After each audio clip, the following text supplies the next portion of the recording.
So Job begins with a strange story that takes place up in the heavens, which are described something like a heavenly command center. So God is there with these angelic creatures called the sons of God, and they're all there reporting for duty. And God points out this guy Job, his servant, showing how righteous and good he is. And then one of these angelic creatures approaches. He's referred to in Hebrew as the Satan. The Satan? Who is this? Well, this word is actually a title, which literally means the one who is opposed. So out of this whole crew, he is the one questioning how God is running the world. And he proposes that Job might not actually love God, that he's only a good person because God rewards him. If God were to take away all of the good things he gave to Job, then we would see his true colors. So he thinks Job is just working the system? That's exactly right. Maybe he's obeying just to get what he wants. So God agrees to this experiment and allows the Satan to inflict suffering on Job. And Job loses everyone and everything that he cares about. It is devastating. And remember, he deserves none of this. God himself said so. The remarkable thing is that in the midst of all this suffering, Job still praises God. At least for chapters 1 and 2. But then in chapter 3, we find out how he's really feeling inside. He unleashes this poem that reveals this devastation. It's a long, elaborate curse on the day that he was born. After this, some of Job's friends come to visit him to offer their help. And all of them are like, Job, you must have done something horribly wrong to deserve this. After all, we know God is just, and we know the world is ordered by God's justice and fairness, so you must be getting what you deserve. And for the next 34 chapters, the friends and Job go back and forth in very dense Hebrew poetry. His friends keep speculating about why God might have sent such suffering, and they even start making up lists of hypothetical sins that Job must have committed. But after each accusation, Job defends his innocence. And Job is innocent. He is. He's also on an emotional roller coaster.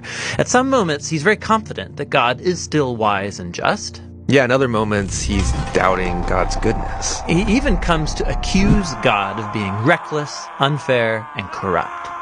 So by the end of the dialogue, Job demands that God come and explain himself in person, and God does so.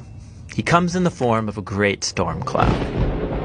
Now, God doesn't give Job a direct answer. He doesn't tell Job about the conversation with the Satan. Yeah, he does something very different. He takes Job on a virtual tour of the universe. He shows Job how grand the world is, and he asks him if he's even capable of running it or understanding it, just for a day. He shows Job how much detail there is in the world, things that we might see every day, but really don't understand at all.